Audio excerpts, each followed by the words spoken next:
Good morning, Assalamu alaikum students. Today we will be doing our last lecture, that is lecture number 6, and in this lecture we are going to cover the lesson sound from our book, page number 104. Students, let's have a look of this picture. We have different types of sounds. Children, before I explain the lesson, let's have a look of contents of the lesson. In this lecture, we are going to cover the following topics: sound, sound waves, frequency, noise pollution, echoes.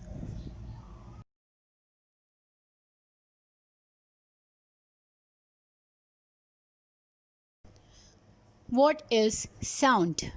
Sound is a form of energy. Sounds are made by vibrations. Sound can be loud or soft. Sound travels in waves. Sound waves travel outward in a circle. प्यारे बच्चों, sound energy की एक form है. जिस तरह light energy की form है, जिस तरह heat is also a form of energy, same as sound is a form of energy. Sound तब बनता है जब वाइब्रेशंस प्रोड्यूस होती हैं. साउंड या तो बहुत लाउड भी हो सकता है, साउंड सॉफ्ट भी होता है, साउंड मीडियम भी होता है. साउंड हमेशा वेव्स में ट्रैवल करता है, मतलब लहरों में ट्रैवल करता है. जिस तरह लाइट स्ट्रेट लाइंस में ट्रैवल करती है, जिनको रेस कहा जाता है, सेम एज साउंड वेव्स में ट्रैवल करता है. और साउंड की जो वेव्स होती हैं वो बाहर की तरफ सर्कल में होती हैं, which we are going to cover in this lesson ahead.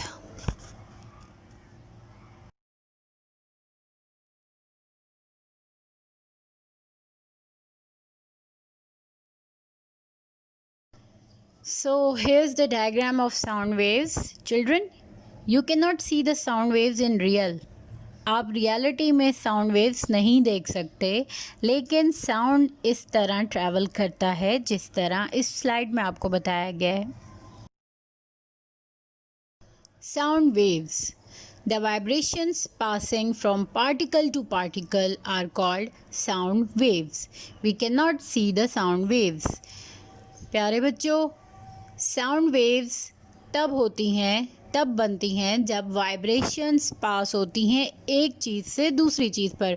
जैसे कि आपको इस पिक्चर में बताया गया है कि एक स्पीकर से वाइब्रेशंस प्रोड्यूस होकर एक एयर बना हुआ है उसकी तरफ जा रही हैं, मतलब साउंड वेव्स प्रोड्यूस हो रही हैं. जब वाइब्रेशंस बनती हैं, वाइब्रेशंस पास होती हैं एक पार्टिकल से दूसरे पार्टिकल्स के दरमियान, और इसी तरह फिर साउंड वेव्स बनती हैं. Now we have frequency of sound. Students, जिस तरह हर चीज़ को नापा जा सकता है, उसका वज़न किया जा सकता है, इसी तरह साउंड को भी मेजर किया जाता है. और साउंड को जिस चीज़ में मेजर किया जाता है उसको कहा जाता है फ्रीक्वेंसी. फ्रीक्वेंसी का मतलब कि कोई भी साउंड कितना हाई है या कितना लो है. सो किस तरह मेजर किया जाता है साउंड को? We can see the number of vibrations per second is called the frequency. मतलब एक सेकेंड में जितनी वाइब्रेशंस प्रोड्यूस होती हैं उसको कहा जाता है फ्रीक्वेंसी.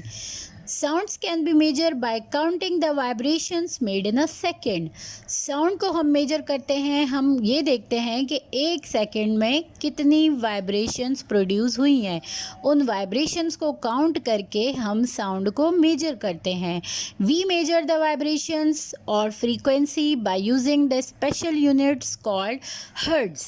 हम जब किसी भी साउंड की वाइब्रेशन या फ्रीक्वेंसी को काउंट करते हैं, मेजर करते हैं, तो उसके लिए हम एक ख़ास यूनिट यूज़ करते हैं जिसको कहा जाता है हर्ट्ज़, और इसका सिंबल भी आपको ब्रैकेट में दिया गया है.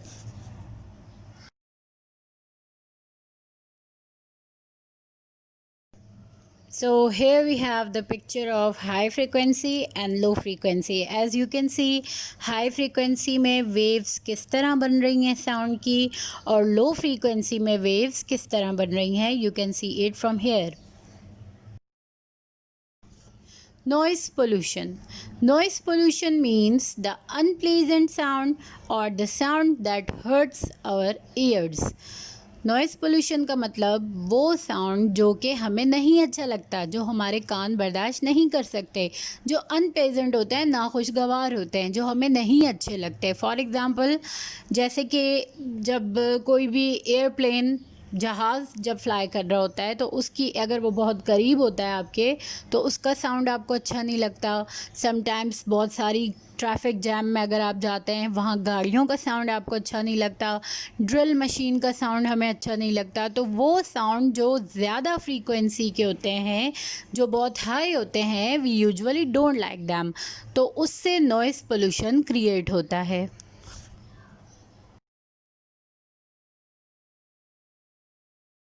The last topic of this lecture is echoes. A sound made in a large empty room produces echo. An echo is produced when sound waves bounce off surfaces. A bat uses echoes to tell where it is going. प्यारे बच्चों, वो sound जो कि एक बिल्कुल खाली जगह पर प्रोड्यूस किया गया हो तो वो गूंजता है, उसके गूंजने को एको कहा जाता है।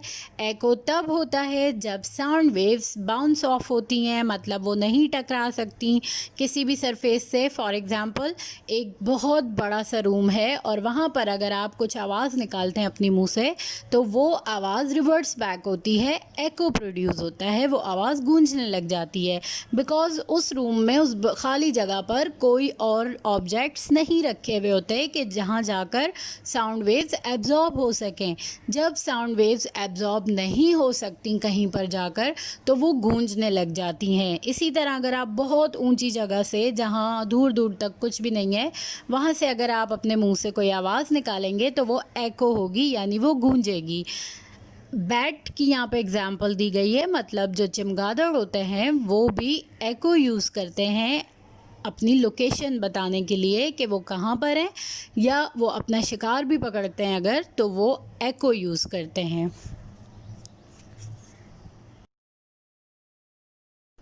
Students, I hope you have easily understood the lesson.